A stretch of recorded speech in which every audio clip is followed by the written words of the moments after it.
Bueno, ya arrancamos, perdón la demora, tuve problemas técnicos. Está un poco lento internet.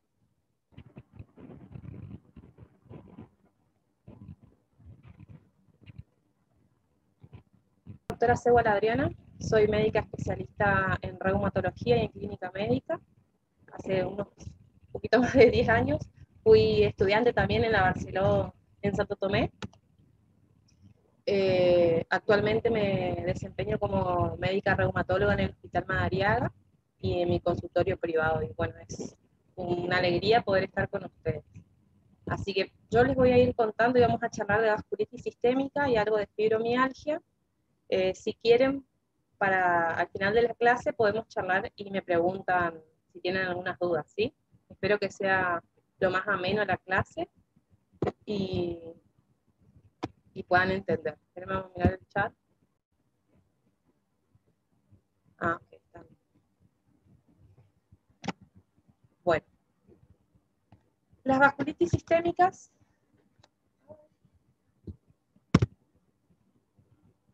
es un grupo heterogéneo de enfermedades que se caracterizan por la infiltración. Esperen un momentito que se me va.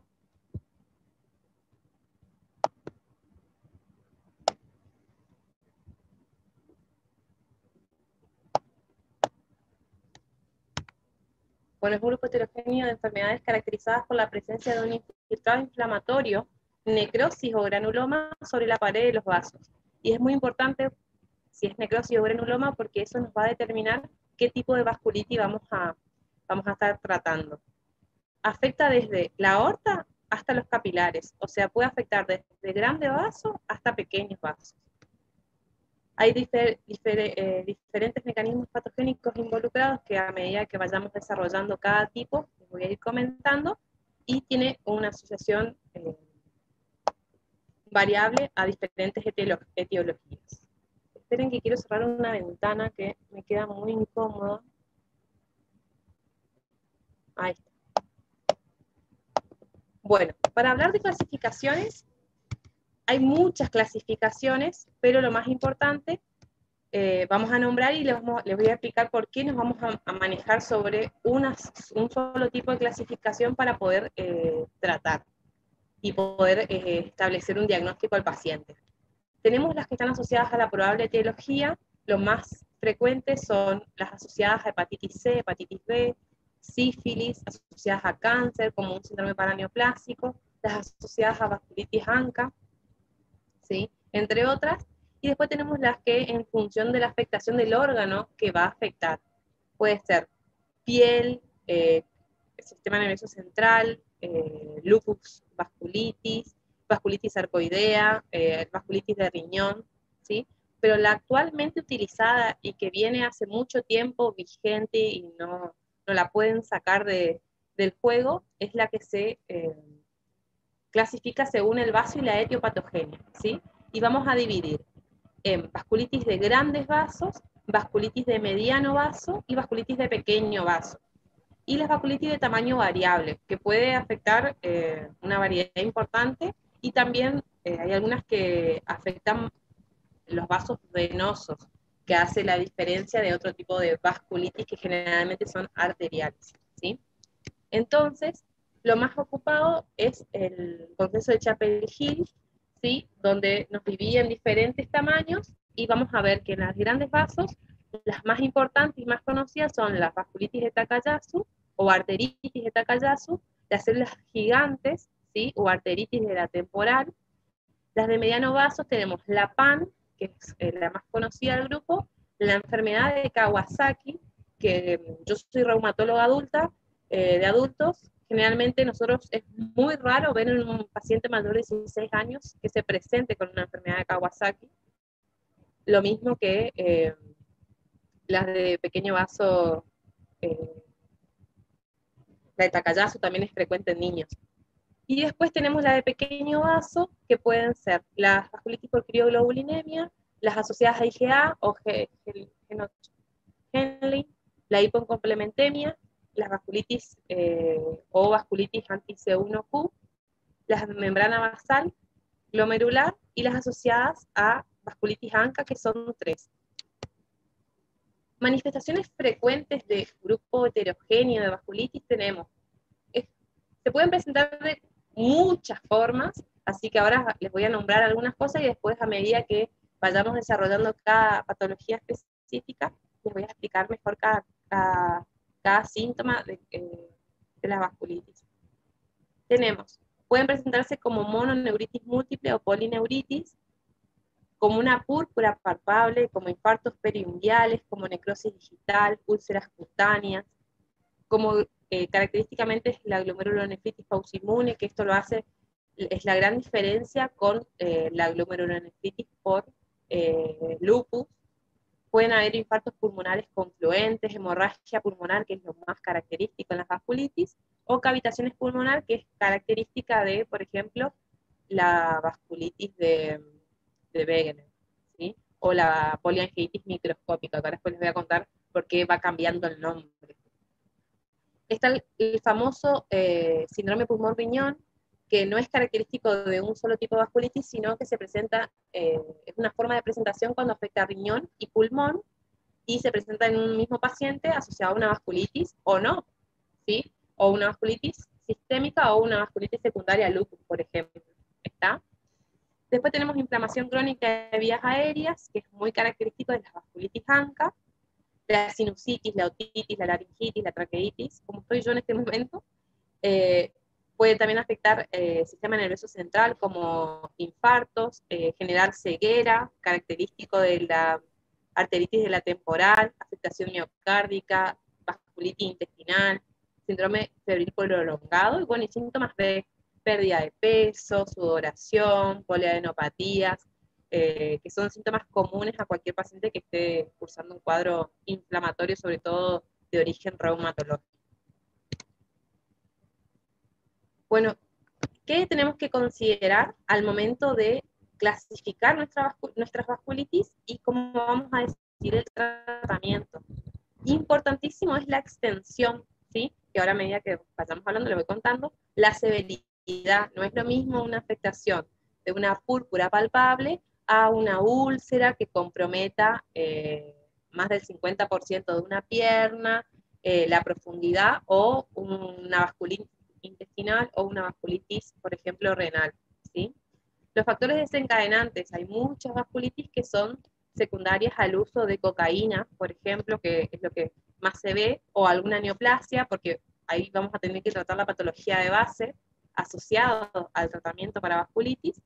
También otras enfermedades autoinmunes, como yo les decía, es muy frecuente que por ahí una de las manifestaciones extraarticulares de la artritis reumatoide es la vasculitis en hemorragia de nastillas de dedos o obliterante, que es característica y hay que poder tratarla, y van a ver, uno no sé, no me acuerdo si yo les doy artritis reumatoide, pero igual les comento que la artritis reumatoide, dependiendo de la patología, sobre todo la afectación articular, nunca vamos a usar más de 8 o 10 miligramos para el tratamiento de la artritis, a diferencia de, en caso que el paciente tenga vasculitis obliterante, que son como unos puntos negros que son pequeñas, es muy difícil a veces llegar al diagnóstico, donde tenemos que ser agresivos y poner por lo menos 40 miligramos de corticoides, ¿sí? Y después la presencia o no de granulomas, complejos inmunes y otros anticuerpos que también nos pueden dirigir hacia qué vasculitis vamos a tratar y cómo, ¿sí? Entonces, lo que vamos a tratar, intentar tratar en realidad con cada enfermedad que vamos a charlar durante la tarde, es el cuadro clínico, la metodología diagnóstica, porque van a ver que hay vasculitis que podemos hacer diagnósticos con cosas específicas, con complejos en laboratorio, con imágenes, ¿sí?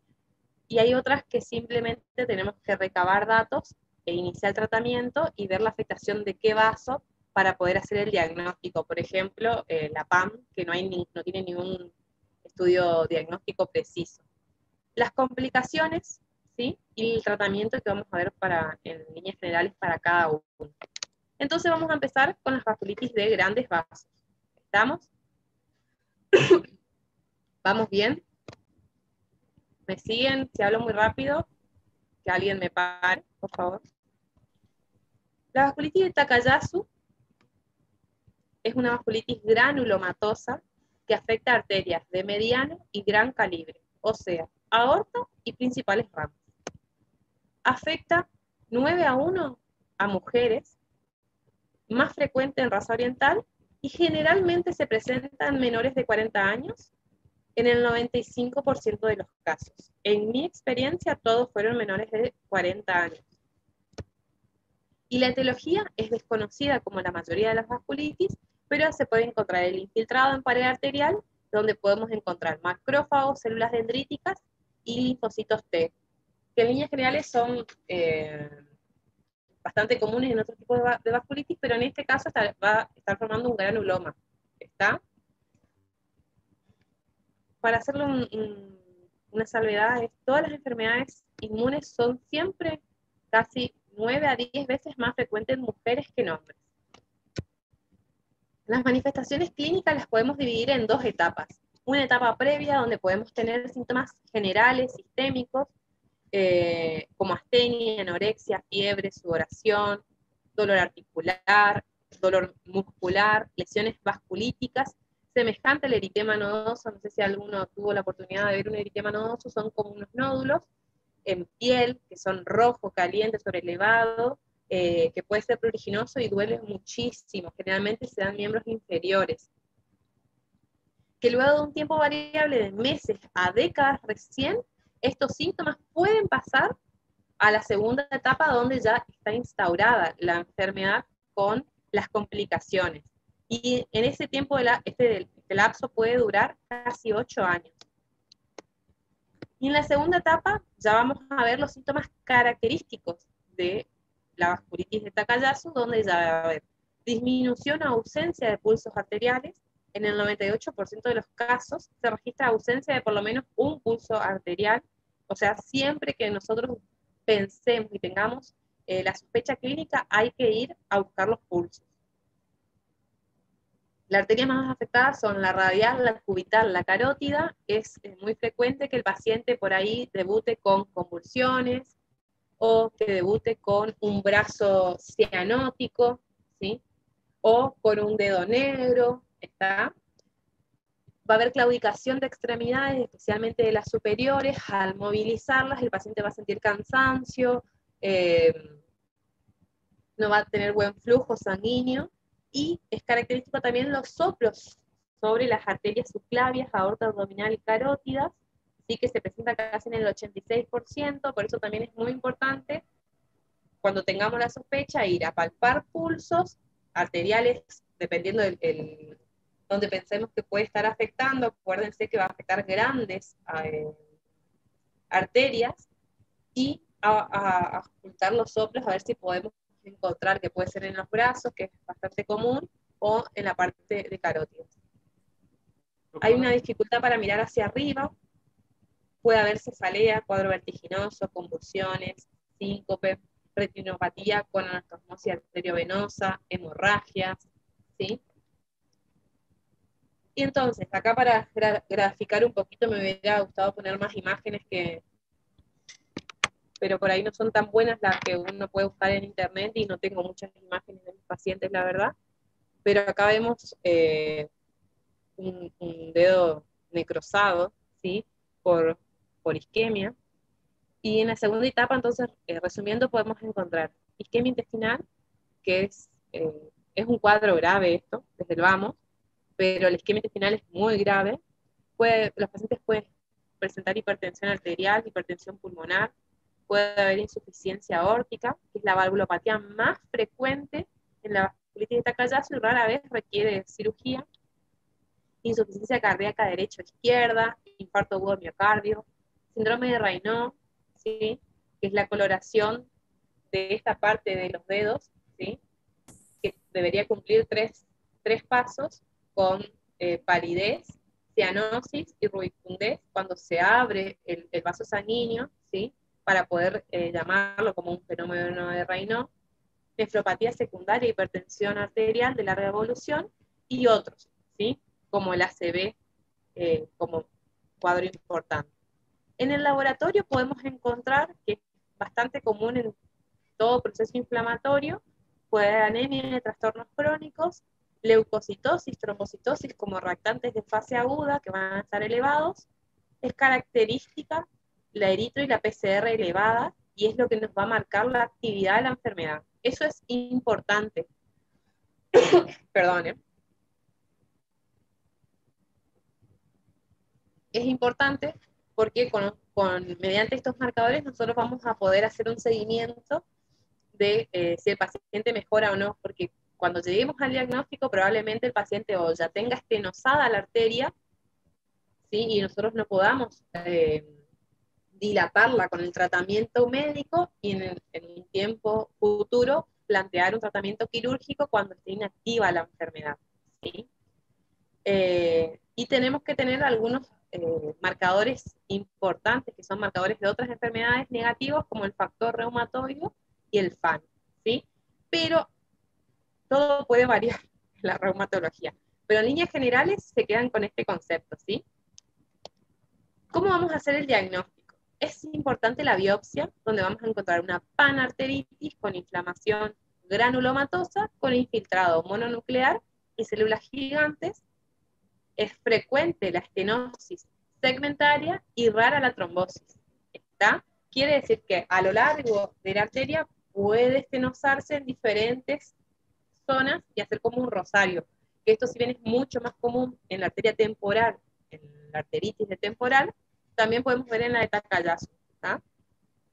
Podemos hacer radiografía de tórax, donde podemos ver cardiomegalia y calcificaciones vasculares, podemos hacer ultrasonidos, ¿sí? Resonancia y angioresonancia, que es lo más nuevo, y nos está ayudando bastante, sobre todo en las no tan pequeño calibre, pero en la temporal. Y después tenemos la angiografía, que es el estudio Gold estándar, que ahí les puse una foto, donde le señala con las flechas donde hay zonas de estenosis y zonas donde no pasa más el flujo, ¿sí? Entonces, todo paciente que tengamos sospecha que puede tener una vasculitis de Takayasu, hay que pedir un laboratorio completo y sí o sí hacerlo una angiografía o una angioresonancia de aorta y grandes vasos. ¿Y qué vamos a ver en la angiografía, o qué esperamos ver y encontrar? La irregularidad, de la superficie interna de la pared, que van a ver como, a ver si ahí ven en esta zona, ¿sí? Estenosis, que podemos ver en esta zona, dilataciones postestenóticas, que acá la verdad que no se ven, no muestra justo este estudio, oclusiones, circulación colateral, y va a haber circulación colateral, es esperable, porque acuérdense que hay casi 8 años de evolución para llegar a tener el síntoma o la complicación, ¿sí? Generalmente estos pacientes debutan con la complicación ya. Entonces, la circulación va a estar presente y seguramente va a ser la que estuvo manteniendo mucho tiempo la función que debería cumplir esa arteria de gran vaso. Pueden haber aneurismas saculares y fusiformes, y las arterias más comprometidas son la aorta descendente, la renal, la carótida y la pulmonar. Pero acá van a ver una clasificación, que es la que se sigue usando, la clasificación angiográfica, para definir qué tipo de arteritis de Takayasu está cursando el paciente. Y se divide en 6 tipos. Tenemos la tipo 1, que va a afectar las ramas del arco aórtico, la tipo 2A, ¿sí? Que va a afectar aorta ascendente, ¿sí? Y las ramas del arco aórtico. La 2B, que va a afectar ramas de la aorta ascendente, descendente y las ramas del arco aórtico. Después tenemos el tercer grupo, que va a afectar la aorta descendente, las renales, ¿sí? Y va a llegar y se va a limitar hasta la bifurcación de las ilíacas. ¿Está? La tipo 4, que es la aorta abdominal y las arterias renales, y la tipo 5, que afecta todo el cuadro. Yo tengo una paciente que tiene este cuadro, que está inflamada desde la aorta ascendente, descendente, las ramas abdominales y renales, ¿sí? Y el arco aórtico. Y ella debutó con cianosis de un brazo. ¿Está? ¿Cómo vamos a hacer el diagnóstico? En reumatología los criterios son de clasificación, ¿sí? Es importante, porque todo puede variar y son patologías que actualmente se están estudiando constantemente para cambiarlas. Incluso la sociedad, la Argentina, perdón, la Escuela Americana de Reumatología y la Escuela Europea empezaron a juntarse y a reevaluar todos los criterios viejos y renovar y sumar puntos para poder clasificar como enfermedad. Así también podemos eh, hacer diagnóstico más tempranamente y evitar llegar cuando el paciente ya tiene complicaciones. ¿Sí?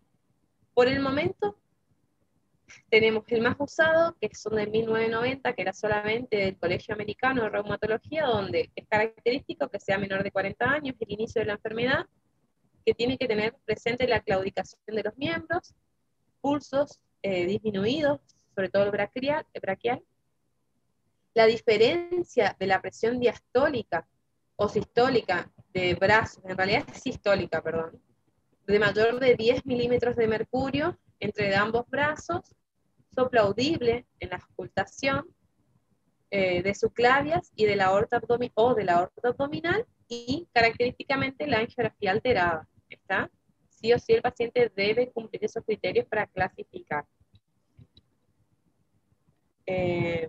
Como acá no dice, pero acuérdense que el laboratorio es importante porque muchas veces podemos tener un paciente que tenga, por ejemplo, cianosis o adormecimiento de un miembro con una estenosis, que ya me ha pasado a mí y a otros colegas, que nos llegan pacientes con un probable diagnóstico de Takayasu y en realidad no es una enfermedad de Takayasu y tiene una patología estenótica de otro origen, ¿sí? No todo lo estenótico arterial es vasculítico, ¿está?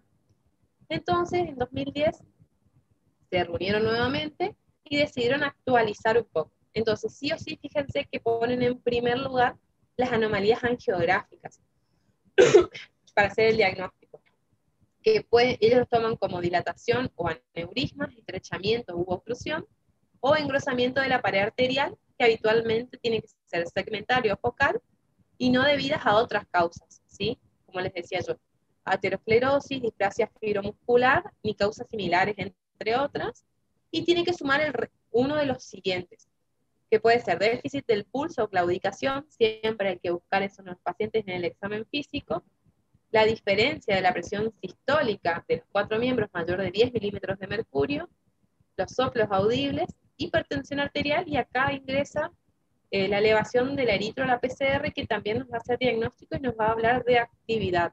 ¿Está? La angiografía normal con alguno de estos 5 puntos clasifica como vasculitis de Takayasu. Entonces tenemos que definir el tratamiento.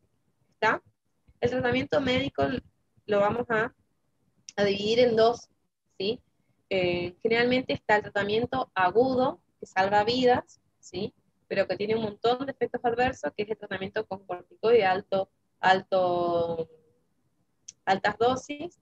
Siempre explico al paciente que lo antes posible que podamos iniciar algún ahorrador de corticoides, que son los DIMARS, por ejemplo, o la cetoprina o la ciclofosfamida, que eso lo vamos a charlar un poquito mejor en la clase de fármaco, que también lo voy a comentar yo. Hay que hacer tratamiento combinado, ¿sí? Se dice que la vasculitis de Takayasu tiene muy buena respuesta al tratamiento bioral con corticoides. Se da vía oral, no pulsos de corticoide, a diferencia de otros tipos de vasculitis que ya van a ver, y generalmente se usa 1 miligramo kilo de peso. Actualmente la nueva literatura habla de no utilizar más de 40 miligramos en un paciente independientemente de su peso. Si un paciente tiene 50 kilos, a diferencia de un paciente que tiene 80, igual le ponemos 40 miligramos de corticoide. Generalmente la meprednisona. Eso puede variar si usamos prednisona, que vamos a tener que hacer la dosis equivalente. ¿Está?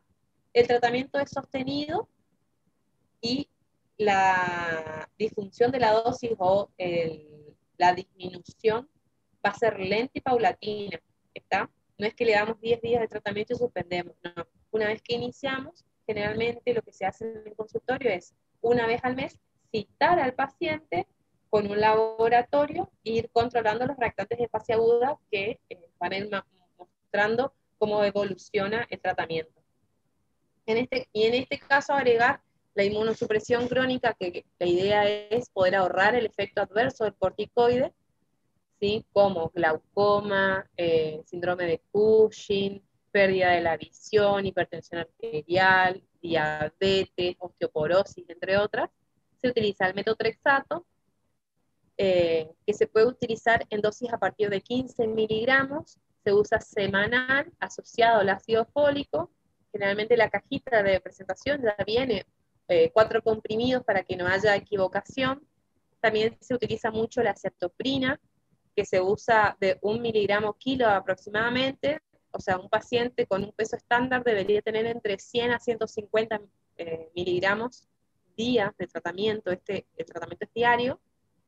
La ciclofosfamida, que es un tipo de quimioterapia simple, que se hace endovenosa, que generalmente esto dejamos para cuadros que son más graves, y nosotros vamos a definir la gravedad según la clínica del paciente. ¿Está?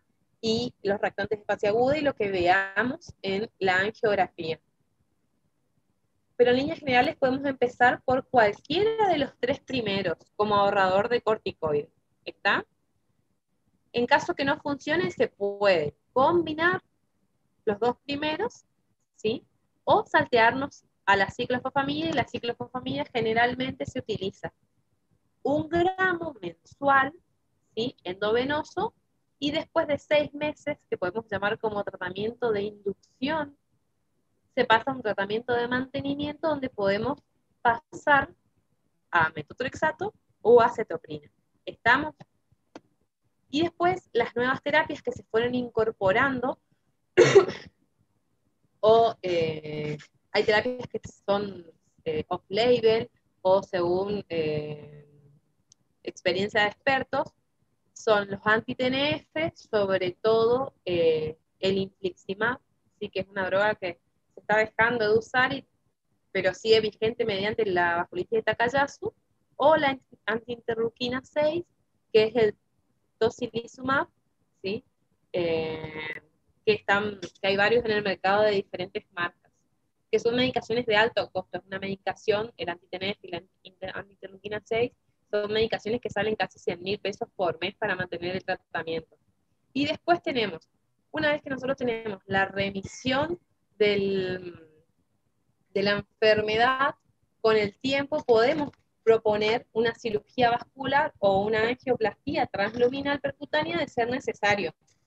Por ejemplo, cuando hay afectación de las arterias renales, por ejemplo, y nos genera hipertensión severa.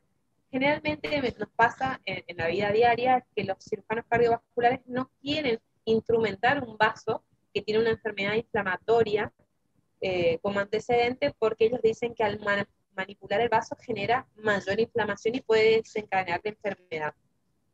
Lo que estamos intentando actualmente es demostrar la no enfermedad activa en los pacientes para que puedan ingresar a quirófano y darle una calidad de vida mejor. Es importante que en algún momento, en el transcurso de la enfermedad y del tratamiento, nosotros podamos llegar a tener 0 corticoides y solamente mantenernos con la inmunosupresión crónica, ¿sí? Otra cosa que hay que tener en cuenta, en todos los pacientes que van a utilizar corticoides, siempre cuando el corticoide es mayor de 20 miligramos, tenemos que adicionar cotrimoxazol o sulfametoxazol, ¿sí? En combinación, el famoso Bactrim, que se hace trisemanal, lunes, miércoles y viernes, ¿está? Para evitar la neumonía por neumocitis carini, calcio, vitamina D, protector gástrico, ¿sí? Para evitar otras complicaciones como osteoporosis, gastritis o úlceras digestivas, y hay que mandar a vacunar a todo paciente inmunosuprimido. solamente pueden recibir vacunas que sean la de la gripe anual, la del COVID, pueden recibir nuestros pacientes, pero siempre que tengan menor de 20 miligramos de corticoide, y las únicas tres que por ahora están en nuestro país, que son la Sputnik, la Sinopharm y la AstraZeneca. Después tenemos que, todos los pacientes tienen que estar vacunados para neumococo 13 y neumo 23 y la bacteriana, ¿está? Otra vacuna el paciente inmunosuprimido no puede recibir. Sí, es importante eso porque podemos generar enfermedad a nuestros pacientes. Por ejemplo, si nosotros le damos a virus vivo a un paciente inmunosuprimido, estamos ingresando un virus atontado al sistema inmune, atontado de nuestros pacientes, y puede aprovechar el virus y replicarse y generar enfermedad. Lo más común, por ejemplo, es la poliomielitis, que actualmente se está sacando de uso la vacuna de la polio oral, porque los niños que son vacunados, sobre todo los que se dan a los 6 años, vacunan y durante un mes entero despiden por la caca poliomielitis, ¿sí? Si eso entra en contacto con algún paciente inmunosuprimido, puede generar la enfermedad. Así que es algo que también siempre se charla en el consultorio cuando vamos a inmunosuprimir un paciente, de tener estos cuidados si tienen hijos chicos. Otra cosa que podríamos dar a un paciente cuando utiliza corticoides de altas dosis es, por ejemplo, la ivermectina, desparasitar a nuestros pacientes, sobre todo en la zona en que vivimos, y podríamos también estudiar, siempre hay que pedirle perfil viral a los pacientes, ¿sí? Porque no es lo mismo inmunosuprimir un paciente que no tiene ninguna patología de base que un paciente que tiene o una hepatitis C o una hepatitis B.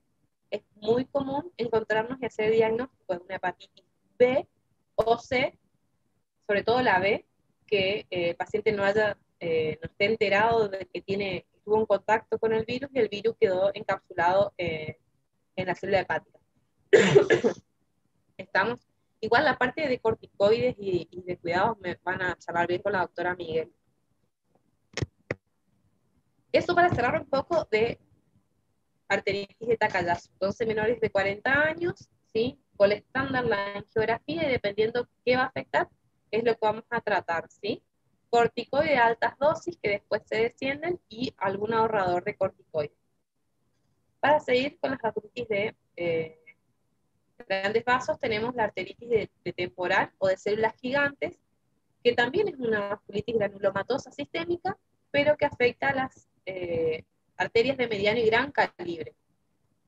En este caso afecta predominantemente las ramas extracraneales de la temporal, superficial, vertebral, oftálmica, retinal, que es muy importante, ahora les voy a contar por qué, y ciliares posteriores de las arterias originadas del arco aórtico. Es un poquito más alta que la del Takayasu, la afectación, y comienza habitualmente después de los 50 años de edad, aunque el 90% tiene mayor de 60 años, ¿sí?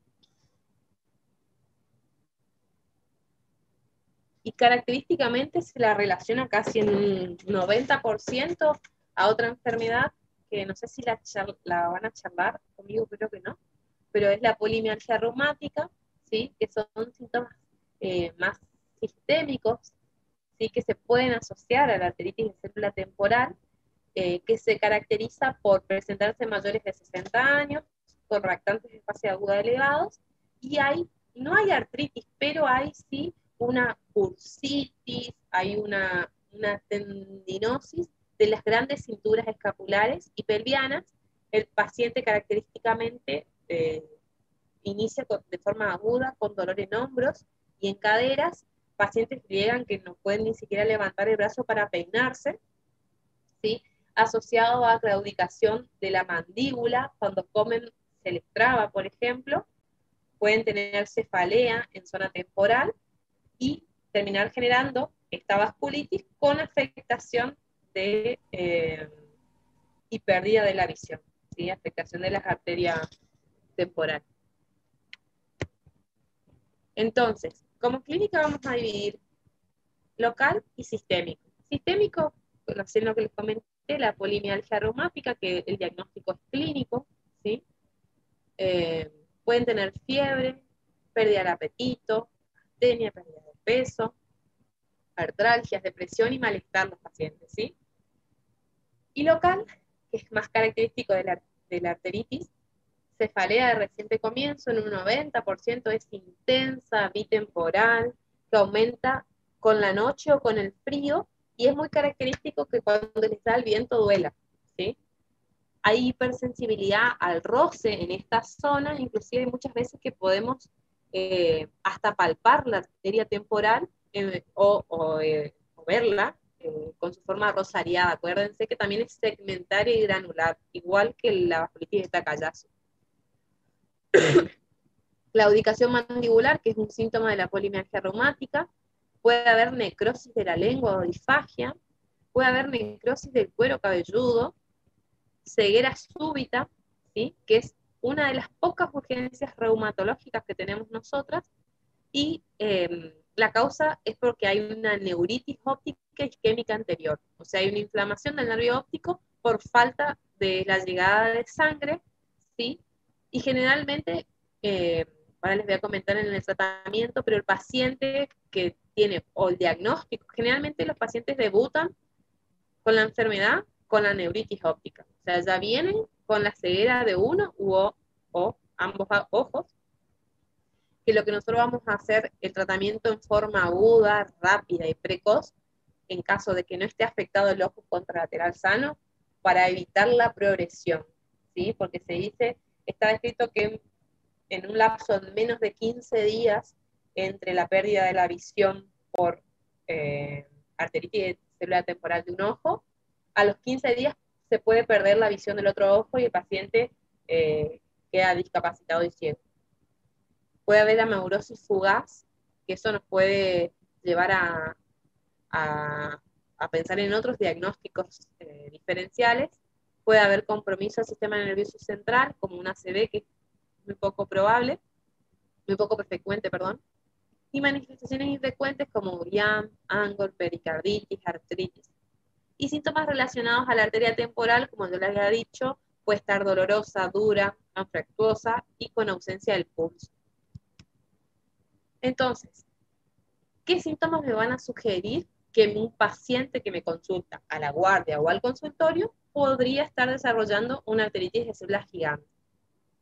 Primero que nada, importante la cefalea temporal. Hay muchos pacientes, es muy frecuente el paciente con cefalea, pero el paciente, si ya tenía una cefalea previa, les va a poder relatar que la cefalea es diferente, es intensa, fue de inicio agudo o que cambió la característica, ¿sí? Y hay que insistir y reinterrogar al paciente sobre el tema. Dolor a la presión del cuero cabelludo o de la arteria temporal, la maurosis, ¿sí? La diplopía y la claudicación del maxilar o mandibular, ¿sí? A todo esto nosotros vamos a pedirle entonces al paciente, en caso que el paciente venga con amaurosis, lo mandamos a internar, si lo vemos en consultorio se va a una guardia, si está en la guardia lo internamos y rápidamente vamos a pedir un laboratorio donde podemos evaluar una anemia normocítica normocrómica, también de trastornos agudos, de trastornos crónicos, eritro elevado de manera considerable, es importante. Generalmente se postula que la eritrosedimentación es mayor de 50, o sea, una eritro alta. PCR también alta, disminución de albúmina plasmática, puede haber FAL elevada, fibrinógeno y aptoglobina elevados, que eso también se comportan como restantes de fase aguda, y autoanticuerpos negativos. ¿Estamos? Entonces, con un laboratorio, un paciente internado, lo que yo voy a hacer es buscar y tratar de demostrar la afectación de la arteria temporal. Entonces, lo ideal es hacer, o sea, lo ideal y el gol estándar hay que hacer es la biopsia de la arteria temporal. Me quedaron 2 veces biopsia, perdón. Entonces, lo que vamos a hacer es, como es una lesión focal y segmentaria, o sea, en la biopsia podemos llegar a agarrar zonas donde no haya afectación inflamatoria, por lo menos hay que pedirle al cirujano que nos tome una muestra de 2 centímetros de la arteria temporal, ¿sí? Para poder ver si en toda la evaluación del vaso sanguíneo podemos encontrar el infiltrado inflamatorio crónico característico, ¿sí? No me sirve que tome una biopsia pequeña o que me tome una biopsia parcheada. Tiene que ser una biopsia de 2 centímetros. En la literatura también y en la práctica diaria no se toma de ambas arterias temporales. Se elige una y generalmente del mismo lado del ojo afectado. ¿Tá? Hay nuevos estudios complementarios que se fueron descubriendo que nos pueden ayudar al diagnóstico, como el ecodoppler de arteria temporal, ¿sí? Donde vemos o la angioresonancia, donde vamos a ver el signo de la escopeta, porque vamos a ver 2 puntos negros y todo el vaso inflamado alrededor. Y también se puede hacer un PET scan, que por lo menos acá en Misiones no tenemos. Entonces, ¿cuáles son los criterios de clasificación más utilizados para la artritis de células gigantes de la Escuela Americana de 1990?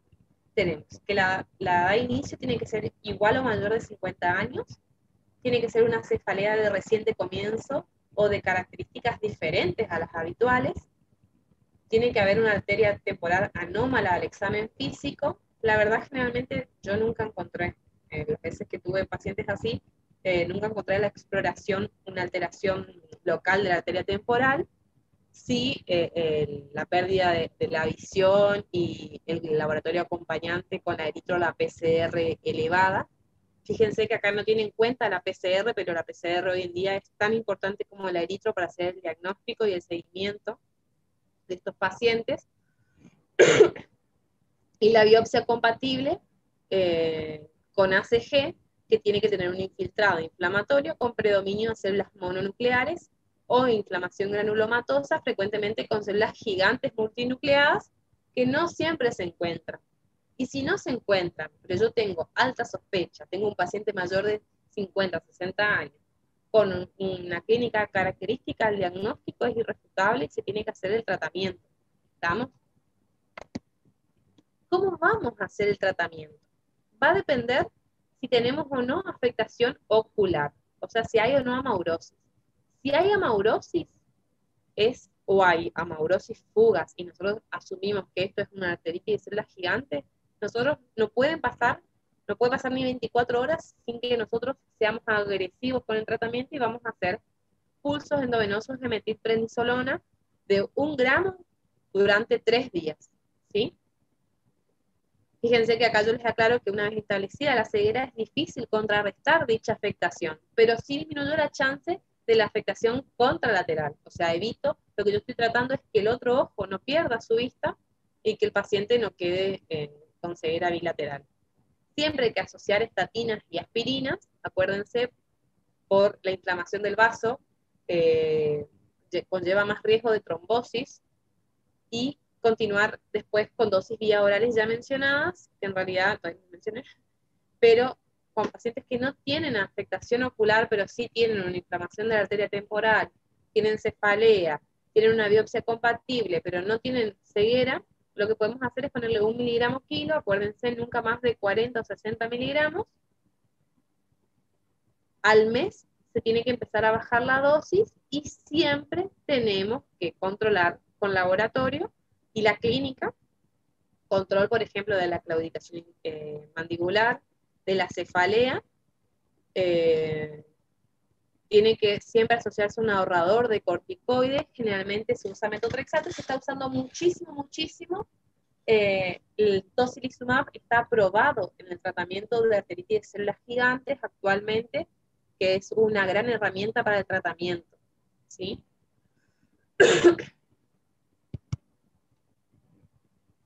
Característicos que tiene buena respuesta al tratamiento, igual que la polimialgia reumática, que en uno de los criterios de clasificación en realidad, vamos a tener que el paciente empieza en forma aguda con el cuadro, ¿tá?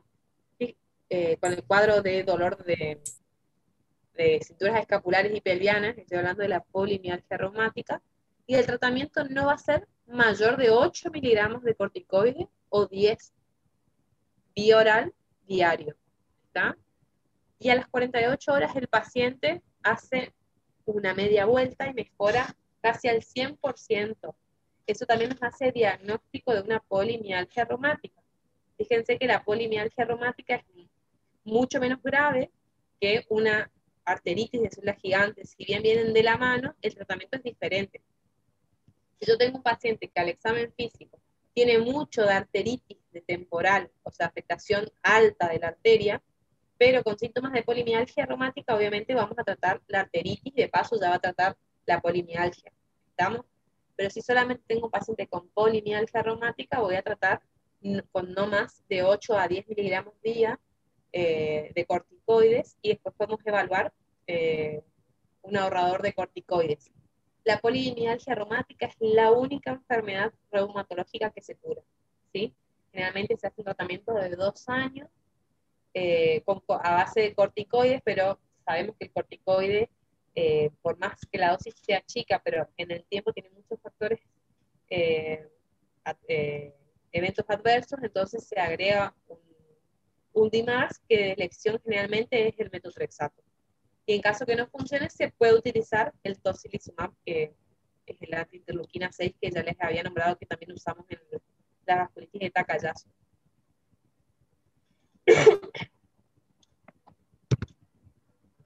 Bueno, terminamos grandes vasos. ¿Cómo vamos de tiempo? Apa, estoy re lenta, chicos. Bueno, vamos a hablar de los de mediano vaso. Tenemos la enfermedad de Kawasaki y la poliarteritis nodosa, ¿sí? La enfermedad de Behçet y el síndrome de Cohen. La poliarteritis nodosa afecta arteriolas de mediano y pequeño calibre, tiene un infiltrado inflamatorio necrotizante, no granulomatosa. Esto hace la diferencia de las otras enfermedades, es segmentaria y focal, compromete todas las capas del vaso con formación de aneurismas que macroscópicamente se pueden ver como nódulos, tiene predilección por sitios de ramificación y bifurcación, habitualmente respeta pulmón, que esto es muy importante, es poco frecuente y se da, creo que la única que se da más frecuentemente en hombres, ¿sí? Y está muy asociada a la hepatitis B. Como manifestaciones generales tenemos fiebre, astenia, pérdida de peso y manifestaciones sistémicas. Ahí yo las fui dividiendo según el órgano que estamos, pero es característico que el paciente pueda tener, por ejemplo, una polineuritis con una hepatitis B asociada, y dolor testicular nos tiene que hacer pensar fuertemente que está desarrollando una panarteritis nodosa. El laboratorio, fíjense que son todas cosas inespecíficas. Acá tampoco tenemos un marcador que haga diagnóstico, pero siempre vamos a encontrar anemia, leucocitosis, eritro y PCR elevadas. Puede haber el factor reumatoideo. El factor reumatoideo es un anticuerpo que es bastante comodín, puede aparecer en muchas vasculitis o en otras enfermedades, que después negativiza con el tratamiento de la enfermedad. Puede haber complemento bajo. Puede presentarse un ANCA-P positivo en menor de un 20%, pero siempre con MPO y PR3 negativos, que ahora yo les voy a explicar cuál es la diferencia, o les voy a hacer un resumencito, cuando ni bien pueda, de los anticuerpos que se utilizan en reumatología, para que entiendan un poquito más las patologías. Y es característico que también afecte el riñón, así que siempre hay que pedirle un sedimento urinario, que puede ser patológico con aumento de urea y creatinina, si hay el compromiso renal. Acá tenemos criterios de clasificación, y acá lo importante va a ser, y lo que nos va a dar el diagnóstico, va a ser la biopsia del nervio sural, ¿sí?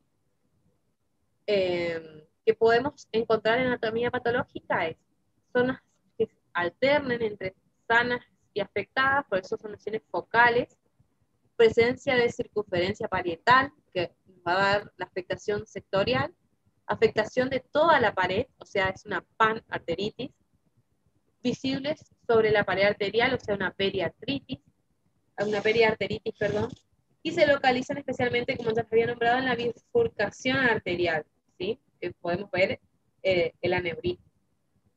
Acá vamos a ver la necrosis fibrinoide. Esto es importante, a diferencia de las otras, que es característico encontrar el granuloma, ¿sí? En esta vamos a ver necrosis fibrinoide, y es característica la presencia de múltiples lesiones en todos los estadios evolutivos. Podemos encontrar en una misma biopsia inflamación, necrosis y fibrosis. El tratamiento, de vuelta, meprednisona a altas dosis, 40 miligramos, Y ciclofosfamida, dependiendo de la afectación, generalmente esto nos va a dar una polineuritis, que es una afectación de los nervios, que es grave e importante, así que vamos a tener que hacer ciclofosfamida. Nosotros, la verdad, que utilizamos 1 gramo endovenoso mensual por 6 meses, perdón, y vamos a ir ajustando la dosis según el laboratorio y la clínica. Una vez logrado la enfermedad, se hace descenso de corticoides. Generalmente uno empieza a descender el corticoide a medida que ya va haciendo las infusiones de ciclofosfamida para evitar el efecto adverso, y después podemos pasar, una vez que hicimos la inducción de 6 meses, pasar a mantenimiento con asa o metotrexato, ¿sí?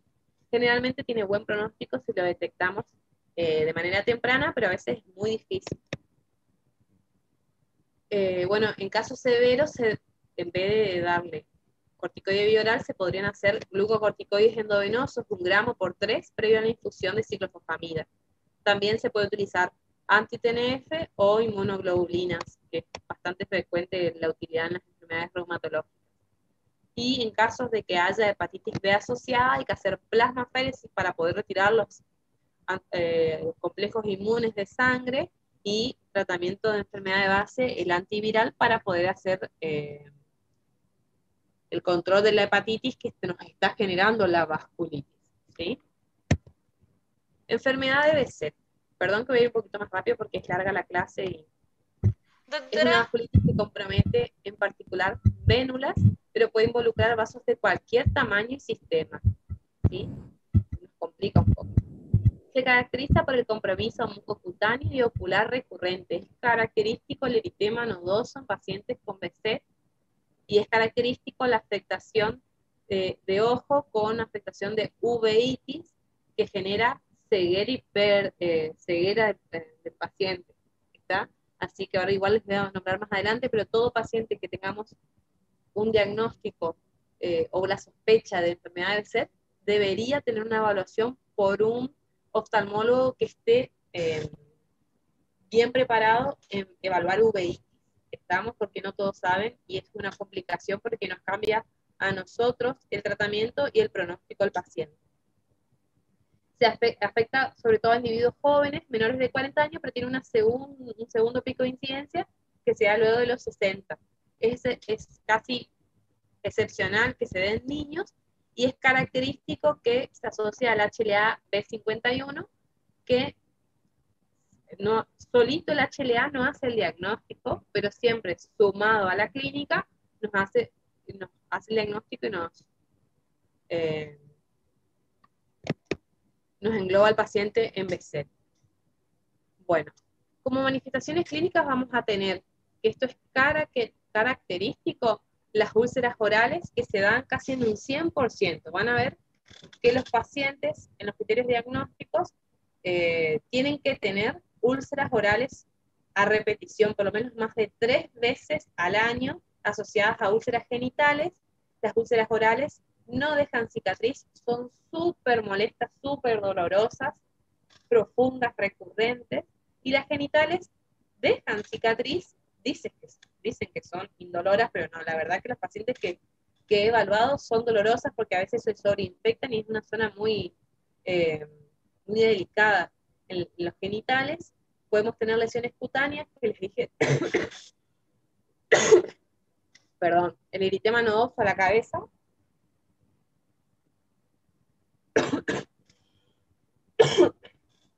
las lesiones papulopustulosas como acné, que es muy característico, y el signo de la patergia, que se da en un 50%, que es un signo, la verdad que ya casi no se utiliza, pero es una reacción de hiperreactividad cutánea ante el microtrauma. Lo que uno hace es pinchar o con una aguja o introducir solución fisiológica, y después uno mismo controla al paciente a ver si hace una reacción.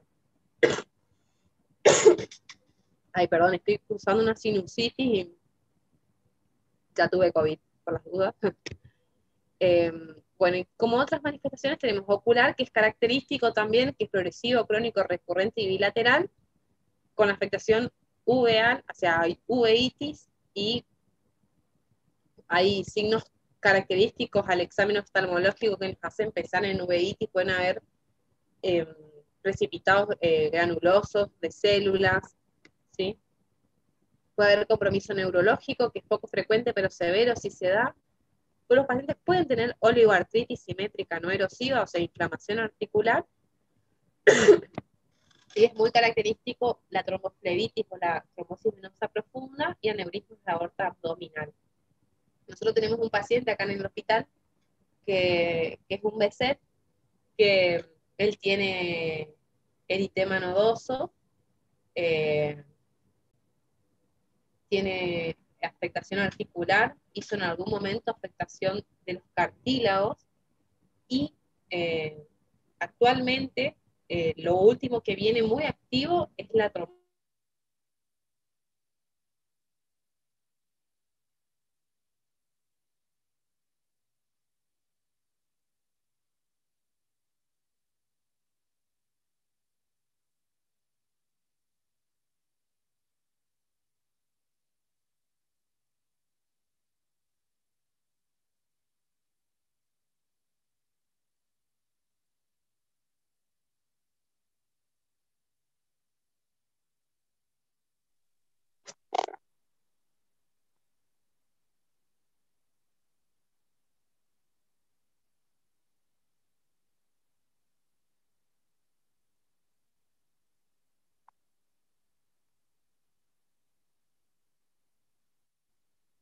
Disculpen.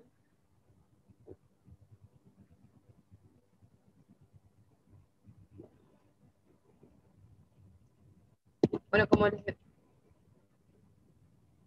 Bueno, no sé, se me abrieron un montón de... Ay, no. Cancelar. Bueno, como les contaba, tenemos un paciente que tiene múltiples trombosis secundaria a la actividad de la enfermedad.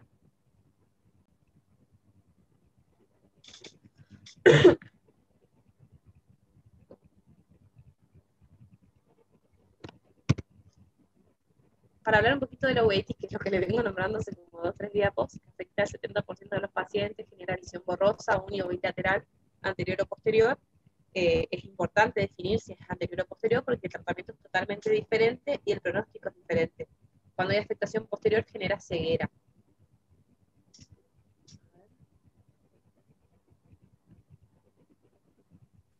Doctora, Doctora, disculpe, no se pero ve no el se ve el power. power. Bueno, esperen. Volvió a salir, doctora, no está más. Amplió, se salió. La afectación cutánea ocular, perdón, podemos ver visión borrosa, uni o bilateral anterior o posterior. Doctora, no se ve el power. Anterior o posterior. Si la uveitis es anterior, no es tratada a tiempo, puede complicarse y tener sinequias y generar alteración de la visión.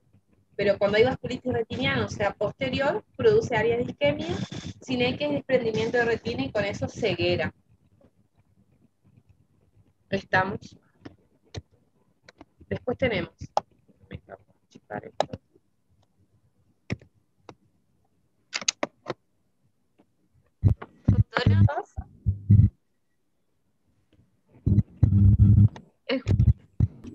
De 1990 que son más utilizados. Perdón que se me está por apagar la compu y estoy... Doctora, ¿nos escucha? Donde tenemos las aftas orales, las úlceras genitales, podemos tener las lesiones cutáneas, lesiones oculares, la patergia, y el diagnóstico lo hacemos con las aftas orales más 2 cosas, más 2 síntomas. ¿Está? Después, en 2013, se volvió a hacer una nueva clasificación doctora, donde vamos sumando puntos y el diagnóstico ya lo hacemos con la sumatoria de 4 puntos y los viejos de 1976 que ya Doctora, no nos el doctora, diagnóstico disculpe. se hace, es clínico con poco o nada de ayuda en cuanto al laboratorio. Podemos tener eritro-PCR elevados, marcadores inmunológicos negativos y el HLA puede ser positivo, ¿sí? Y después tenemos que tener diagnósticos diferenciales, sobre todo con afectación de úlceras orales a la cabeza, la afectación por virus. Entonces acá, para que ustedes después repasen más o menos cómo vamos a ir haciendo el diagnóstico y pensando, y hacia qué diagnóstico nos va a llevar para poder desencadenar en un BC. El tratamiento lo primero que hacer es hablar y derivar a un oftalmólogo con experiencia. A ver, un momentito, vamos a ver si podemos conectar en otro lado. Perdón. Espérenme que vamos a mirar. Doctora, no nos escucha para nada. ¿Quedó así? Hola, ¿nos escucha?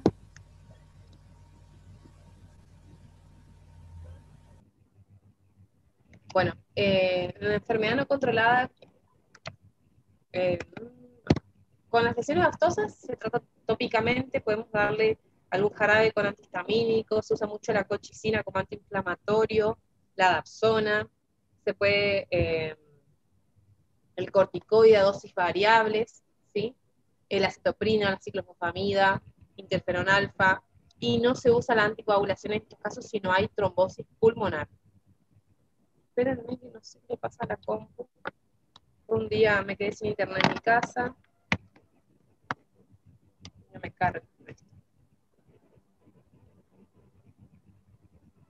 Les prometo que para la clase próxima estamos más organizados. Bueno. Cuando la enfermedad no está controlada y hay afectación severa, o sea, vasculitis de grandes vasos, de vuelta usamos glucocorticoides a altas dosis y después ciclofosfamida, ¿sí? Generalmente van a ver que cuando hay afectación severa de las enfermedades por vasculíticas, siempre vamos a usar corticoides a grandes glucocorticoides a altas dosis. El síndrome de Cogan, para hacer un repaso, es la hipoacusia bilateral. Característica es una hipoacusia bilateral progresiva que lleva a la sordera. Es característico que presente queratitis intersticial no sifilítica y disfunción audiovestibular. Se da por una disfunción coclear que produce vértigo y tinnitus. Hay escleritis, uveitis y queratitis intersticial, o sea, afectación de la capa córnea, vamos a decir, del ojo. Síntomas sistémicos. Laboratorio, hasta el 50% podemos presentar o pueden aparecer eosinofilia. El tratamiento se hace con glucocorticoide y tiene un pronóstico muy pobre, o sea, el paciente generalmente llega a la hipoacusia y a la ceguera. Vamos a pasar a las de vasculitis de pequeño vaso, sobre todo a las vasculitis ANCA. Las vasculitis ANCA son 3. Las más conocidas, la granulomatosis con poliangeitis, ex Wegener, y la granulomatosis eosinofílica con poliangeitis, ex síndrome de Schubert-Strauss. No se llaman más así porque uno de ellos estuvo en el Holocausto, entonces decidieron cambiar el nombre y en algún momento la van a volver a cambiar y van a pasar a llamarse vasculitis por MPO y PR3, que son los marcadores inmunológicos, o sea, en el laboratorio, que nos van a hacer el diagnóstico del tipo de vasculitis y nos va a marcar el pronóstico y la extensión de la enfermedad. Después tenemos la poliangeitis microscópica o PAM, y como formas localizadas a un solo órgano donde se destaca la glomerulonefritis necrotizante pauso-inmune. El Wegener o la poliangeitis granulomatosa multisistémica inflamatoria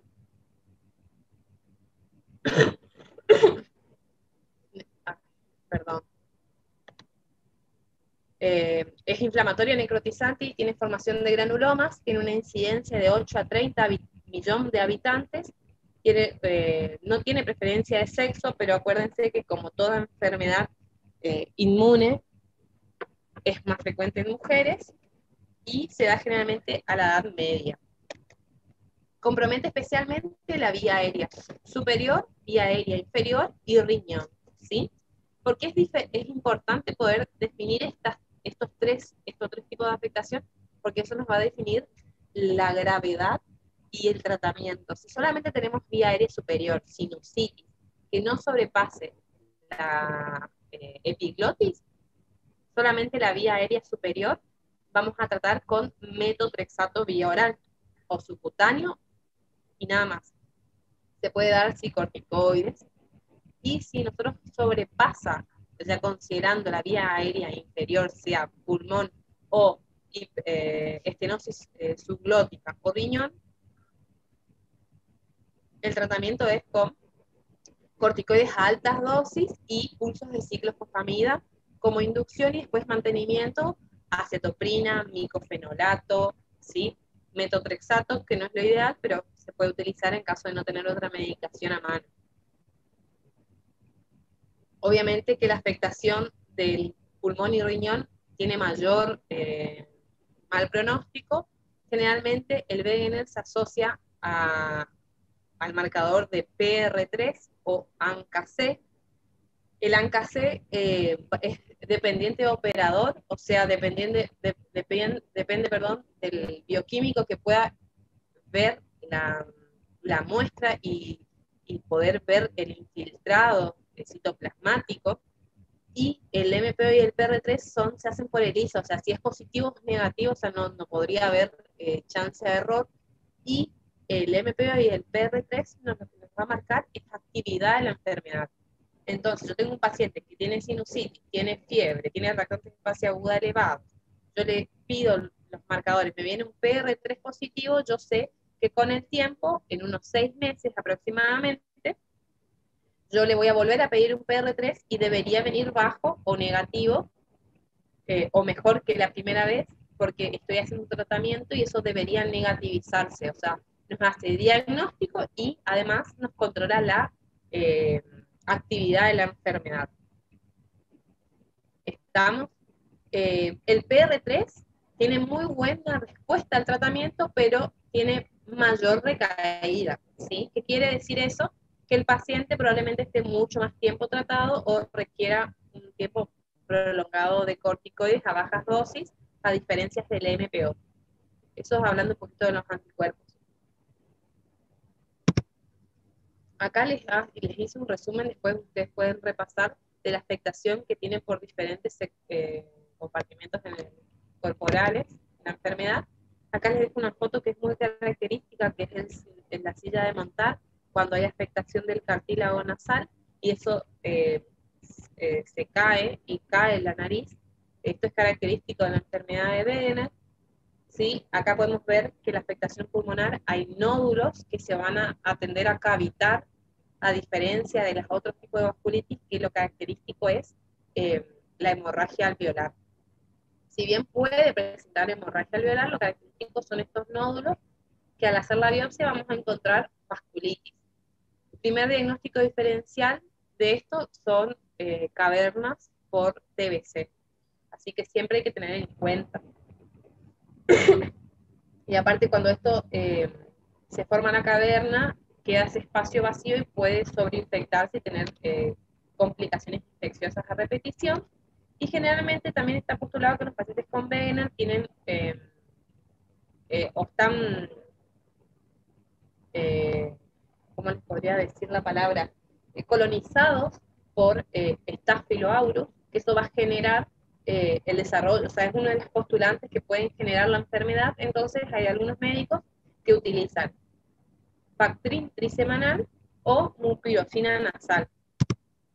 El laboratorio, anemia, leucocitos, trombocitosis, reacción de fase aguda elevado, puede haber factor reumatoide positivo. El ANCA-C se puede dar hasta en el 90% y tiene que haber PR3 positivo. O sea, yo no puedo hacer diagnóstico de una vasculitis ANCA sin tener estos anticuerpos positivos, el ANCA o el PR3. Permiso, no se ve el power. marcadores, pero hay que tenerlos en cuenta. Y tiene mayor riesgo de recaída, como les había nombrado recién. Siempre hay que pedir sedimento urinario porque puede haber afectación renal, que es bastante característico, y puede haber hematuria con o sin cilindros hemáticos, que nos va a hablar que hay afectación glomerular. Y por ende ahí tendremos que hacer una biopsia renal, donde podemos evaluar la inflamación pauciinmune del riñón. Siempre pedir proteinuria de 24 horas. Van a ver que los pacientes van a venir con el estadio de síndrome nefrótico si hay afectación renal. Y el diagnóstico, hay criterios de clasificación, pero a ver, con el laboratorio que nos respalde el diagnóstico y la sospecha clínica, ya hacemos el diagnóstico y hay que iniciar el tratamiento. El EGPA o la granulomatosis eosinofílica con poliangiitis es bastante parecido al Wegener, pero acá va a predominar que en el laboratorio vamos a tener mucho eosinófilo dando vueltas, ¿sí? Estoy hablando de un 50% en una fórmula de glóbulos blancos. ¿Qué problema esto? Ustedes saben que tengo 3 computadoras enfrente mío y una no anda al micrófono, la otra no me carga, la otra no tengo cámara, pero bueno. Es característico entonces el aumento de los eosinófilos, es característico que el paciente tenga un antecedente de asma que en el último tiempo se reagudizó, ¿sí? Se postula que la hipereosinofilia primero activa el asma y hay tanta actividad que va a terminar generando la vasculitis con la afectación pulmonar, en este caso que va a generar un infiltrado que es migrante, o sea, difuso, nunca se queda en un solo lugar. Si ustedes le hacen diferentes radiografías de tórax, puede haber afectación de piel, que es muy característico, la púrpura, polineuritis también es bastante característico, y un asma descontrolado. De nuevo, fiebre, astenia, pérdida de peso, malestar general, síntomas que son comunes a cualquier enfermedad inflamatoria. En el laboratorio, fíjense, una eosinofilia mayor a 1000 por milímetro cúbico, trombocitosis, reactante de fase aguda elevados, puede haber hipergamaglobulinemia, que también actúa como reactante de fase agudo, puede haber IgG elevada, puede haber factor reumatoide positivo, fíjense que ya son varias las vasculitis que les nombré que pueden venir positivos, y el ANCA puede ser positivo, pero en este caso va a ser de tipo ANCA-P, ¿sí? ANCA-P y puede tener un ANCA atípico, ¿sí? El PR3 es característico del Wegener y el ANCA-P o MPO, ¿sí? Puede estar presente en otras enfermedades, en este caso puede compartir con la vasculitis eosinofílica, con la PAM, o por ejemplo puede darse en las enfermedades inflamatorias intestinales también, pero tienen algunas características que a nosotros los especialistas nos hacen dar cuenta si corresponde o no. ¿Está? Como criterios de clasificación de diagnóstico para el síndrome de Schuch-Strauss, y vamos a la PAM. Muy rápido porque nos queda poco tiempo. Descrita inicialmente como un subgrupo de PAN con compromiso pulmonar, fíjense que esto, la diferencia de la panarteritis y afectación renal. Es característico que la poliangiitis microscópica afecte pulmón y riñón, ¿sí? Generalmente el paciente puede venir o síndrome pulmón-riñón, o sea, debuta con una hemorragia alveolar o con un cuadro de hipertensión pulmonar y una glomerulonefritis, o uno antes, uno después, ¿sí? Pero es característico que se vean afectados los dos. Fuerte asociación con el ANCA-P y el MPO, que le hacen una entidad diferente, sí, acuérdense que es muy grave esta vasculitis, creo que les diría entre ella y la de Wegener son las más comunes, o las más vistas, por lo menos, o en mi corta experiencia. Es multisistémica, es necrosante y no granulomatosa, puede tener fiebre, artromialgias, pérdida de peso, puede tener sinusitis, rinitis, ¿sí? Que eso hay que tener muy en cuenta para poder hacer diagnóstico diferencial del Wegener. Por eso al inicio, cuando empecé a hablar de las vasculitis ANCA, les dije que en algún futuro, probablemente cuando ustedes ya sean residentes o especialistas, las vasculitis pasen a llamarse de este tipo por MPO o PR3 y dejen de tener nombre propio como PAN o poliangiitis granulomatosa, porque dependiendo del anticuerpo que tengamos es lo que nosotros podemos esperar a nivel sistémico. Por ejemplo, el MPO es muy grave si afecta riñón y pulmón, pero es de muy buena evolución si afecta vía aérea superior. ¿Está? como toda vasculitis puede tener compromiso neurológico. Y después acá tenemos las recomendaciones de EULAR para el tratamiento de vasculitis de pequeño vaso, pero en líneas generales un paciente que tiene una afectación por una hemorragia alveolar es un cuadro súper grave, es un paciente que probablemente tenga que ir a terapia y necesitar intubación orotraqueal,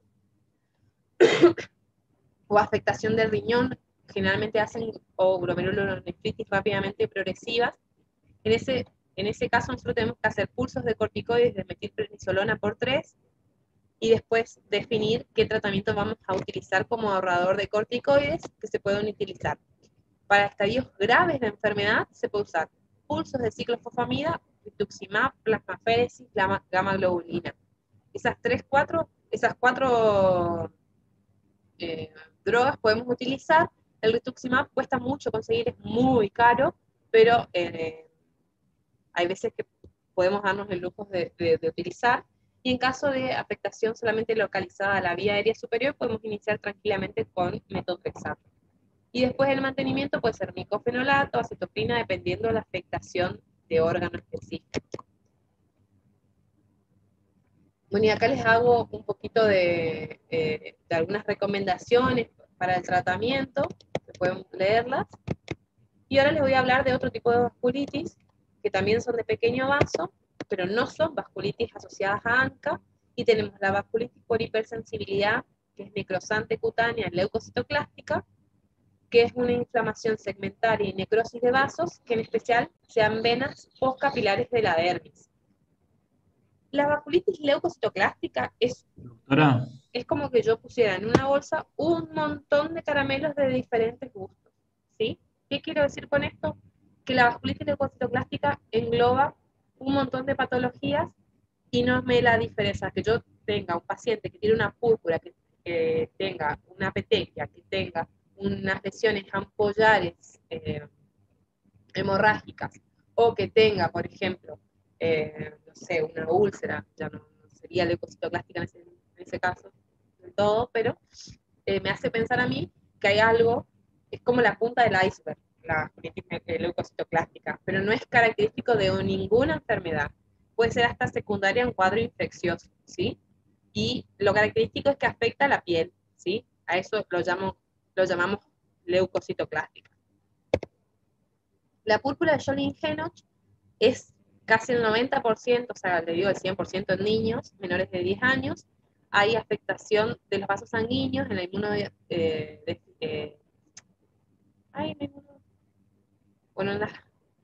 la inmunodeficiencia.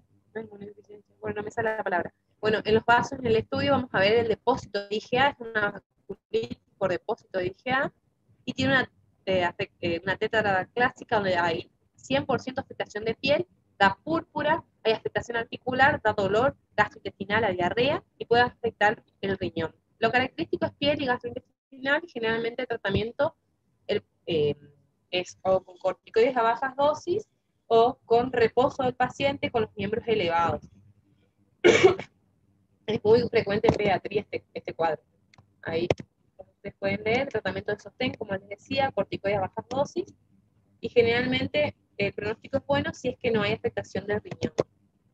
Y las vasculitis por crioglobulinemia, la crioglobulina son inmunoglobulinas que precipitan de manera reversible a temperaturas inferiores a 37 grados, cuya presencia en la sangre, crioglobulinemia, se asocia a fenómenos de hiperviscosidad, vasculitis y formación de inmunocomplejos. Hay 3 tipos de crioglobulinemia. Nosotros vamos a hablar solamente del tipo 3 o las asociadas a enfermedad autoinmune, ¿sí? Se van a depositar en los vasos pequeños, constituyendo una vasculitis leucocitoclástica. Tiene alta asociación con la hepatitis C. También puede estar asociada a otras patologías, pero lo importante es que les quede que hepatitis C me puede dar crioglobulinemia. El 90% hay afectación de piel, o sea, hay púrpura en miembros inferiores, y la etiología, fíjense, nos va a dar una vasculitis leucocitoclástica.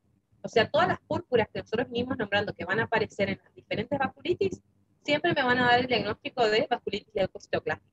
Es como el factor reumatoideo, que es súper comodín y no me hace diagnóstico de nada en lo que es vasculitis.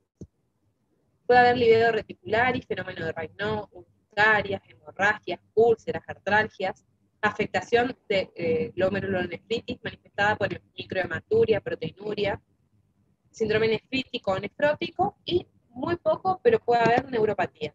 Ahí les dije los 3 tipos, que nosotros vamos a hablar del tipo 3, donde hay IgM policlonal e IgG policlonal. O sea, una crioglobulinemia mixta, sobre todo por hepatitis C. Bueno, y ahí les puedo hablar de las asociaciones clínicas que pueden tener la crioglobulinemia, y después un paciente con crioglobulinemia, ¿qué manifestaciones puede presentar? Esto después yo se los mando o me dicen cómo los puedo dejar cargados para que ustedes puedan volver a chequear tranquilo y copiar lo que pasamos rápido. Y el tratamiento depende si es etiológico o es sintomático. Si yo tengo un paciente con hepatitis C, tengo que tratar la hepatitis C. Y si es sintomático, vamos a ver la afectación que tengamos y vamos a evaluar el uso del corticoide o AINES, o inmunosupresión un poquito más importante, o plasmaféresis. Y con eso terminamos vasculitis en líneas generales, un pantallazo. Me gustaría hablar un poquito más de todo, porque hay mucho más para hablar más de laboratorio y todo, pero vamos a ir viendo si yo puedo, a medida con las otras clases que le voy a dar, comentarles un poco y que ustedes aprendan algo que por ahí no van a poder leer en un libro, y que sea más fácil llevar, porque la reumatología no es una especialidad fácil.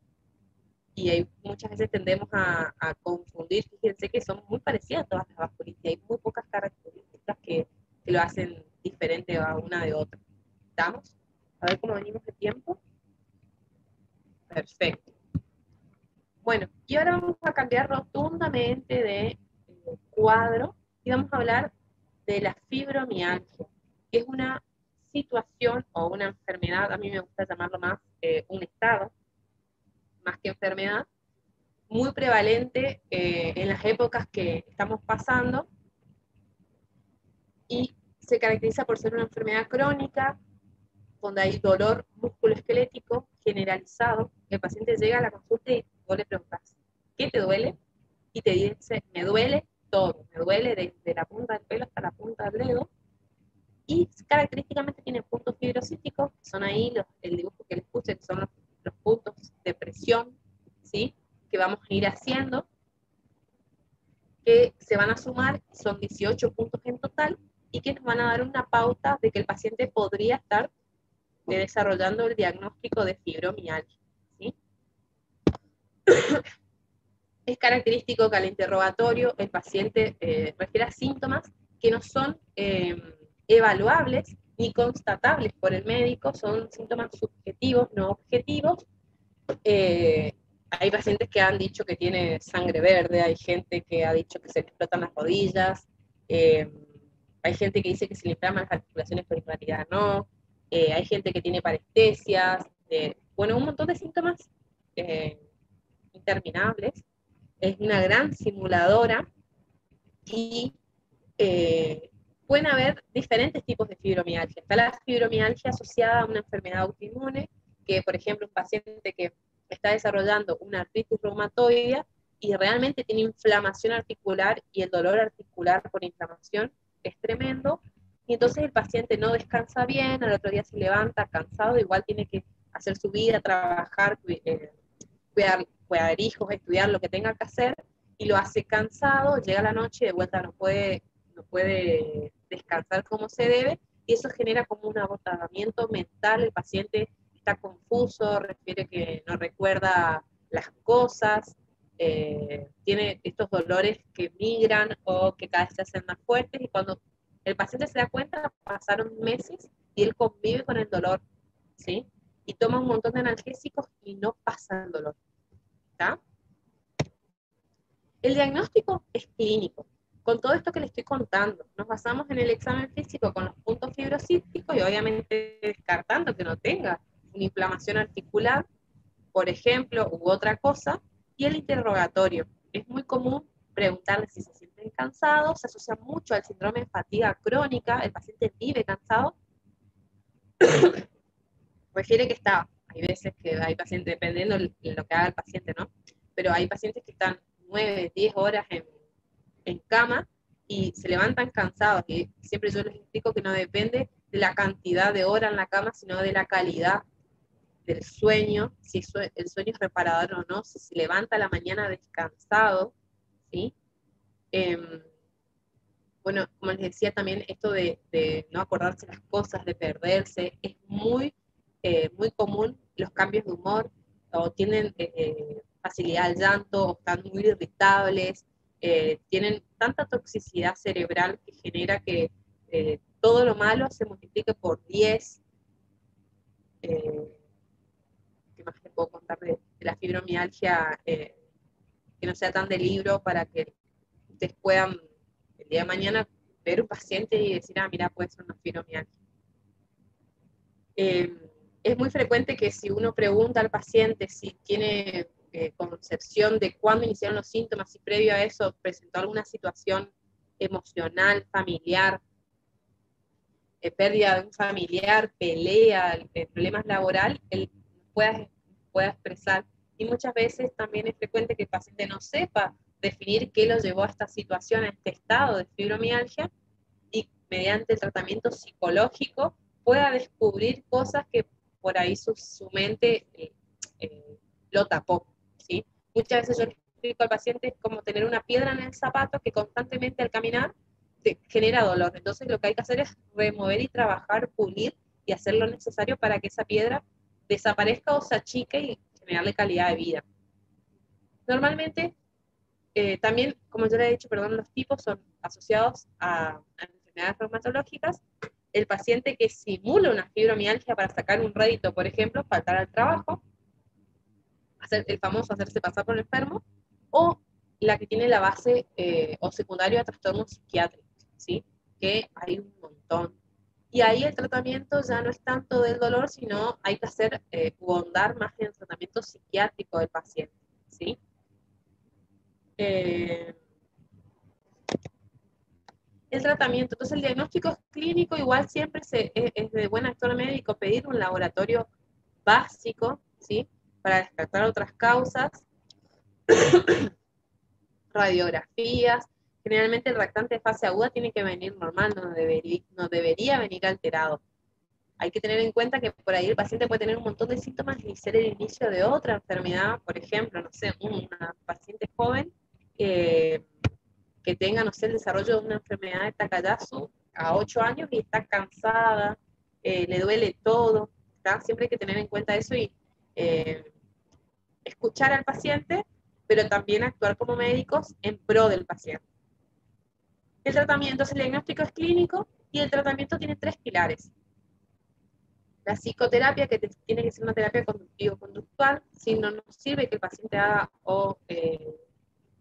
bueno, ahora se puso muy de moda el coaching, pero por ejemplo que haga psicoanálisis, lo que necesitamos es que el paciente vaya a charlar con su psicóloga y puedan resolver y tener herramientas para que el paciente en su día a día, las pequeñas cosas que le generan una gran carga emocional y mucho estrés, las pueda empezar a manejar de otra manera, ¿sí? Siempre explico al paciente que debería ser un cambio muy profundo, propio e interno, que ahí no hay pastilla que nos pueda solucionar el problema, ¿sí? Y tampoco hay pastillas que pueda borrar nuestro pasado o la situación de estrés que nos llevó a esta situación.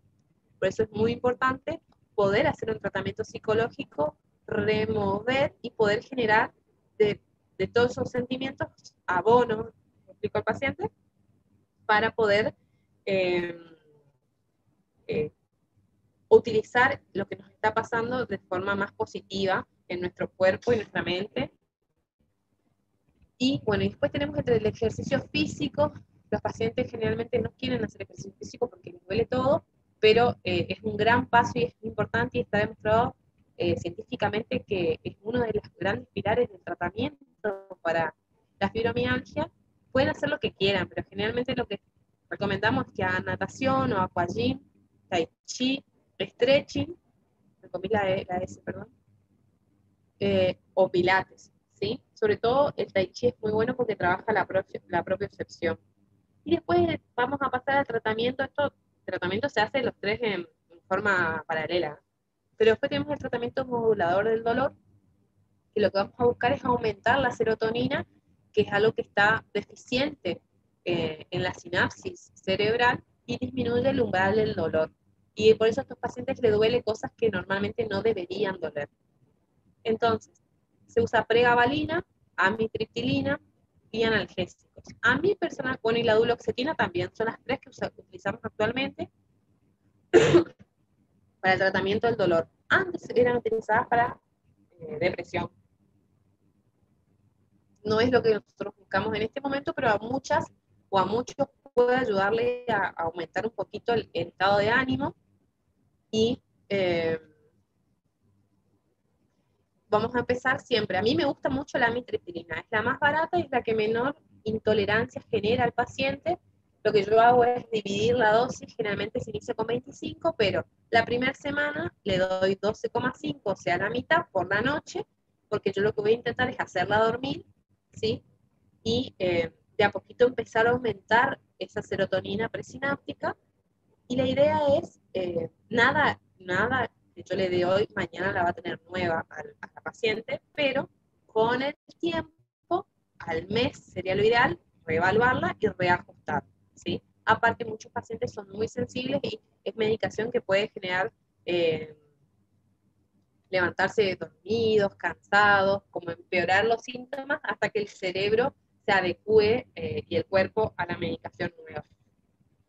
Después se usa mucho biorelajante, sobre todo la dorixina relax, usamos que es ciclobenzaprina más clonidinato de lisina de noche, que también para, la idea lo que buscamos es que el paciente empiece a relajarse y a dormir, ¿sí? Un sueño reparador mejora un montón de patologías, ¿sí? Y nos cambia la cabeza para afrontar al próximo día. Entonces, también utilizamos eso, se puede usar el tramadol funciona muy bien, pero hay que darle a dosis de por lo menos 50 cada 8. Hay muchos pacientes que generan efectos adversos, sobre todo malestar gastrointestinal por el tramadol, y hace sinergia asociado al paracetamol, ¿sí? Pero en algún momento los pacientes llegan a tener tolerancia. Después podemos combinar pregabalina, amitriptilina. Tenemos que tener cuidado porque si damos un gran combo de medicación podemos generar disminución del umbral convulsivo y que el paciente, si tiene esa predisposición, tenga convulsiones por la propia medicación que estamos dando, ¿sí? Y después está el tratamiento más off-label, que se está utilizando mucho la meditación, el mindfulness. Hay muchos pacientes que les gusta hacer, yoga. Muchos pacientes utilizan el aceite de cannabis. Yo personalmente no lo indico porque uno no está avalado todavía como para el tratamiento de la enfermedad y tampoco sabemos cómo se hace el aceite de donde consiguen los pacientes, porque sirve solamente una flor hembra de los tres tipos diferentes de plantas de marihuana, ¿sí?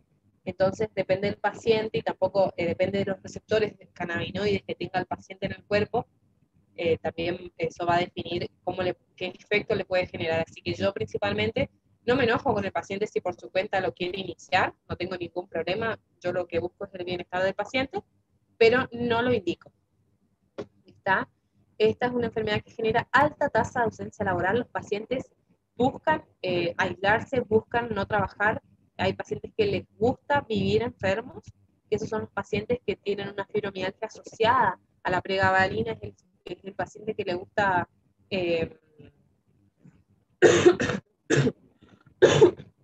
perdón, es el paciente que le gusta constantemente alardear de su enfermedad y de su estado, que en realidad muchos pacientes están así porque no quieren buscar un bienestar por ellos mismos. Por eso es muy importante a veces el trabajo en conjunto con la gente de psiquiatría. Muchos pacientes necesitan tratamientos o para trastornos de angustia, son pacientes que por ahí sufrieron abusos en la infancia, cosas que son muy fuertes, ¿sí? Que ya nos excede al reumatólogo como para el tratamiento del dolor. Tampoco es que nosotros reumatólogos hagamos tratamiento del dolor, ¿sí? Hay inclusive una especialidad aparte del tratamiento del dolor. Nosotros estamos ahí muy cerca y manejamos mucho, pero yo no me considero especialista en tratamiento del dolor. Así que en caso de que un paciente no responda al tratamiento convencional que yo le puedo ofrecer, me parece que lo más correcto y el muy buen actual médico es decir, bueno, hasta acá llegué y prefiero derivarte a alguien que maneje otro tipo de medicación que yo no, porque ahí entrarían todo lo que sean los opioides, sí, un poquito más fuerte. Así que eso todo para tener en cuenta en un paciente que vamos a hacer el diagnóstico de fibromialgia, ¿sí?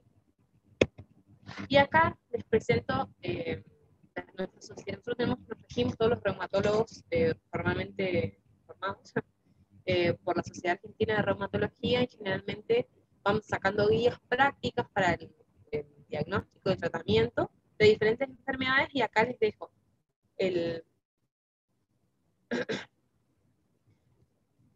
la carátula de la guía para el tratamiento de la fibromialgia y les dejo la dirección para que puedan ingresar y puedan ver si les interesa un poquito más y tienen un poquito más escrito lo que les fui hablando en general y con términos más formales. Yo les hablé un poco también de la experiencia y lo que hacemos día a día en consultorio, que a veces está bueno, ya que están próximos a ser colegas y a salir a trabajar, ¿sí? Porque las crisis de fibromialgia, perdón chicos, es una consulta muy frecuente en la guardia, ¿saben? Para tenerlo en cuenta. Y con eso vamos a dar por terminada la clase y me gustaría que sí, a ver si me puedo volver a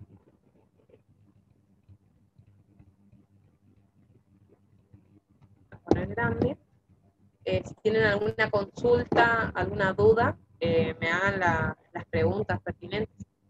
Si entendieron, si les gustó, ya que es la primera vez que rompimos el hielo con un tema tan difícil hoy. Profe, ¿nos escucha? Ay, no te... Hola, Lucila. Yo la conozco a la mamá de Lucila. No te escucho, Lu. Estás silenciada, espera. A ver si no te puedo silenciar yo. ¿Nos escucha, profe? A ver si alguien más. Ay, no, están todos Hola, doctora. silenciados. Activamos los micrófonos, pero igual no nos escucha. No. Sofía, ¿estás hablando? No te escucho. Espera. Doctora. A ver ahí. ¿Nos escucha? Pongan los carteles que ahora ya ve la cámara. Doctora, mire los carteles.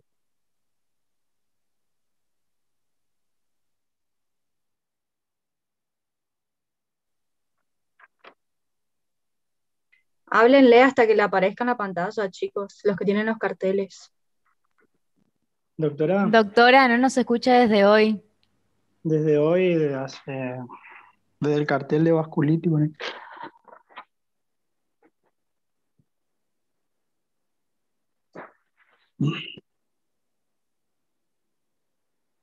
que le hable la que le habló y que a ver si nos escucha.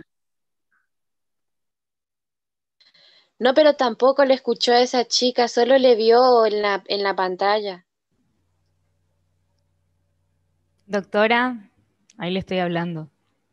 A ver si me ve en la pantalla. No. Pero ahora no se la escucha a ella. Dice que nos va a escribir en el chat.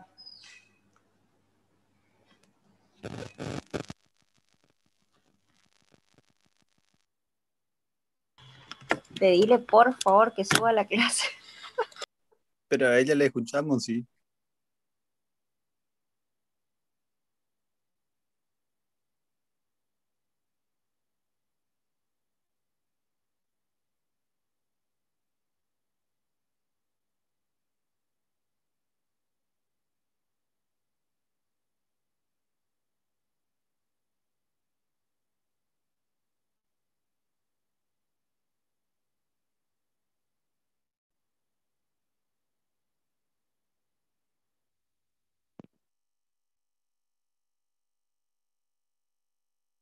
Hola, ¿me escuchan ahí?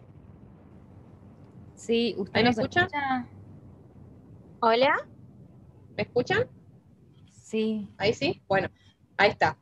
Bueno, primero que nada, perdón por los problemas técnicos. Sí, yo les subo a la plataforma, ahora pido que me den un usuario y les subo, no hay ningún problema. Igual les paso el correo que me dejaron ahí con un número, les paso el correo del Power, no hay ningún problema. Y les paso mi mail, les dicto mi mail, ¿sí?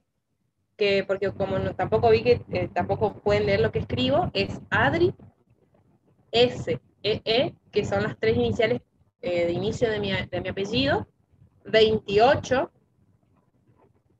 @gmail.com. Ahí si ustedes tienen alguna duda, me quieren preguntar bibliografía, me preguntan, ¿sí? Me cuentan si les gustó la clase, si les sirvió que les cuente algo así como un poquito más de consultorio, no tan de libro. La de artritis reumatoide, si ahora me acordé que yo les doy, que porque ya la armé, está un poquito más didáctica. Si les gusta, les muestro más fotos. Podemos hablar algo más del examen físico, si les parece. ¿Ah? Así lo hacemos más práctico y más llevadero. ¿Sí, chicos? Ahí está, perfecto. Lucila subió mi mail. Ahí, ahora a ver, Camps, yo ahora paso, ¿saben? No hay ningún problema. Corto con ustedes y ya subo al mail. ¿Sí, chicos? Bueno, un gusto y perdonen los problemas técnicos. Gracias, ¿Les fue bien el doctora. hemato que rendían la semana pasada a un grupo? Espero que sí. Bueno, listo, chicos. Nos vemos. Chau, chau. Gracias, doctora.